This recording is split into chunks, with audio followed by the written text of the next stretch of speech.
Break a leg. Okay. And then Eddie, you're gonna sort of like, there's a hand mirror that will be on the set, and you can like pick it up and look at your hat, right? And then Gloriana is gonna come in. Oh, okay. Is that? That's the sound of actors at work, rehearsing for Thursday's production of The Trunk Show, 7 p.m. at Greenwood Gardens. The Trunk Show began as a passion project by Joe Israelson and Heather Murdoch Curry. They set out to write a historical play about life on Peaks Island in the 1920s. The story was born when Joe saw a handkerchief signed by big stars of the 20s on display at the Fifth Main. I started taking pictures of what I saw in this, and it started being names of actors that had performed here at either the Gem or when it became the Playhouse. And all of them were real and famous and had lives continuing in the world of show business. We'll get rid of that one. And all of them were well known around the country for what they did in theater, what they did in movies. Some of them came from silent movies to talkies. And by the time I finished looking up every single one of them, they were already characters in my head. That spark led to a whole lot of research, a plot, and a human tale of two sisters venturing out to Peaks for the summer in 1924. In the midst of the 2020 pandemic, Joe brought together islanders looking for an uplifting alternative to doom scrolling and constant worry. Everyone agreed it wouldn't be safe or practical to stage the play in those pre-vaccine, high-transmission days, so casting, rehearsals, and logistics took place over email and over Zoom. The show was recorded for broadcast on Peaks Island Radio and debuted over Thanksgiving week 2020, drawing hundreds of listeners from the island and away. Some may have closed the book on the project with that, but Joe never gave up the dream of seeing Trunk Show on a stage. This play was designed to be produced during the bicentennial of Maine. That was the whole concept behind it. And, you know, the universe did not cooperate, and so we did a radio version of it with blankets hanging from ceilings so we weren't too close. We had a lot of special effects and sound effects that were added, thank goodness. So yeah, I never thought it would make it to stage. I really didn't. But the interesting part was that everybody wanted to do it. I wrote to everybody after COVID passed for a while and said, "You want to do this on stage?" And everyone's like, "Sure." Little did we know what it would take. In 2023, Joe brought together many of the original cast and some new additions to bring Trunk Show to life. The show's director, Lisa Houston, jumped back in, readapting the show to the stage. I was trying to retain the radio feeling with doing this kind of staged radio play. And I think as we moved into the space, we're realizing there's a lot more to it, and you know, there's blocking, there's questions about if I'm off air, you know, if I'm not up at the mic as my character and I'm sitting, like, what am I supposed to be doing? So people have had to really build a character, I think, in a way that was different from doing it just on Zoom and recording voices. But that's also what makes it, I think, a little bit more fun, right? We're all in the same room. It feels like a real show now. The characters have a lot more depth. We've had to like justify the fact that like Madison is played by Emily and she's also playing Viola, and so like what does that mean? So we're sort of being creative with that character, and you know, some of the things that I think were easier on Zoom, like the scene between Viola and Robert Kness, that's like Kness is definitely making moves on her, and she's an innocent teenager who doesn't really know what's happening.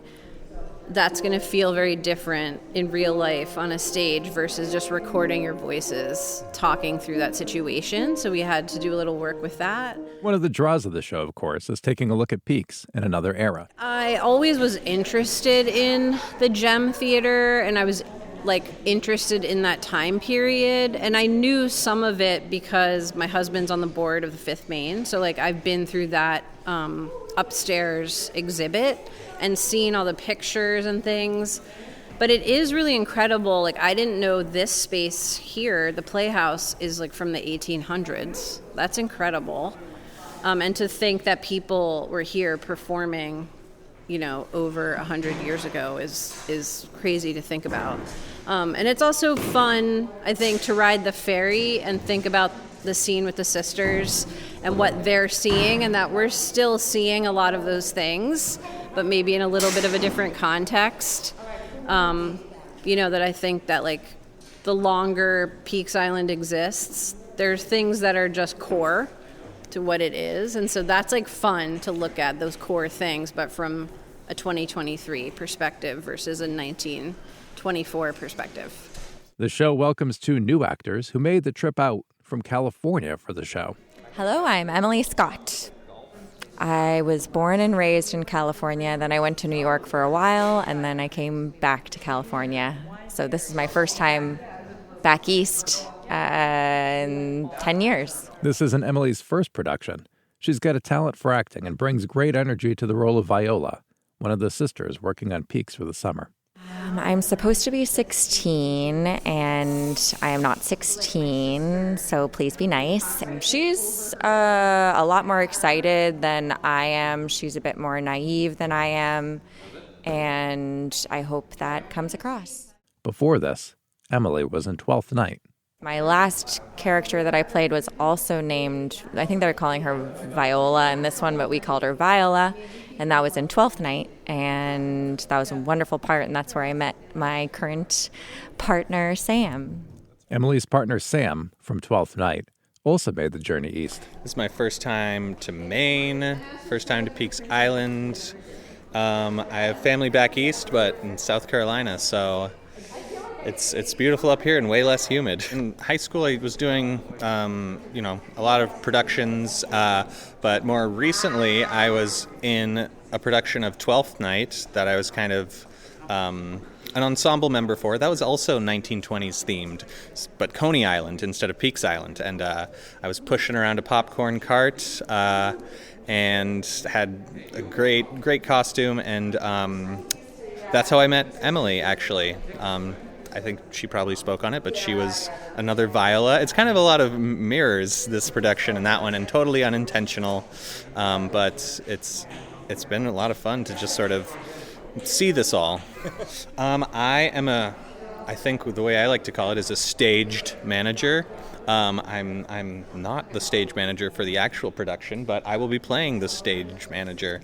And I'll be welcoming people, and I have some fun, kind of whimsical, things written in about, silencing your phones and stuff, but I call them by a, old-timey name. And I think it's just going to be fun interacting with the cast as that role and being, getting people glasses of water or whatever, making faces when the scene calls for it, and I get to be a spectator, which is fun, but I get to be an acting spectator. The production hasn't been without its headaches. Like so much of our entry into the new normal, the production had to reinvent itself and adjust in ways that were unexpected. Here's Heather Murdoch-Curry. It's been very confusing. I think it's a really good... I've never done this kind of a staged reading before, and I think it's a really cool way to showcase it. It has that sort of old-timey feel, and so does the play, based on where it's... the era that it's in.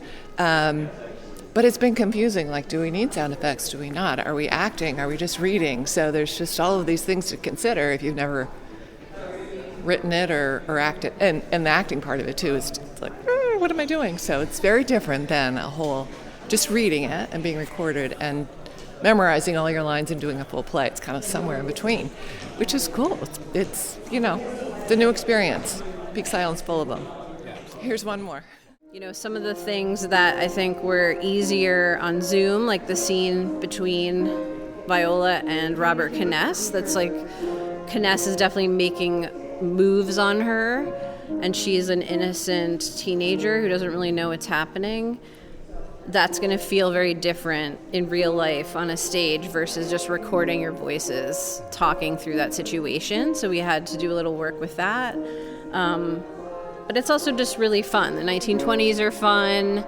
Peaks Island is an amazing place. There's a lot of history, and I think to present it to a wider audience in this way is fantastic. The level of detail required to put on not only a show, but to put on a show where a third of the cast comes from across the country, another third of the cast comes from the middle of the country, and nobody has their costume ready 3 days before the show.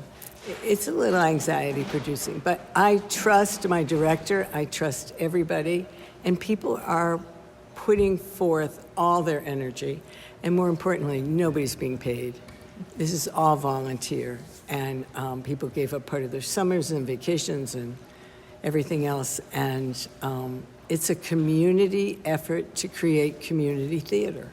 And that's how I look at it, that the whole underpinning of the trunk show is it's a kickoff to starting to have more theater on Peaks. Despite the challenges, the show goes on. Ladies and gentlemen, and anyone in between, it's showtime! So let a smile be your umbrella on a rainy day.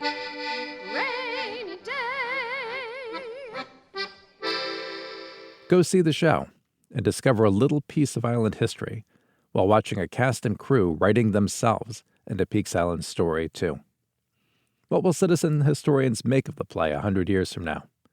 What lessons or story will they glean from the trunk show? Many people canceled or gave up on their pre-pandemic dreams, but not Joe and not the cast of the trunk show. They pivoted, turning the play they envisioned into a radio drama. Now, over 3 years later, they've got their stage, the Playhouse at Greenwood Gardens. How they've done it is an important lesson for us all. The play they're putting on isn't exactly the same as when Joe and Heather envisioned it in 2019. It's been adapted again and again, this time as a staged radio theater. So the next time you consider giving up on a dream or a passion because something stands in your way, think about the trunk show and pivot. You'll never know what amazing gem awaits. Now, everyone, please enjoy the trunk show!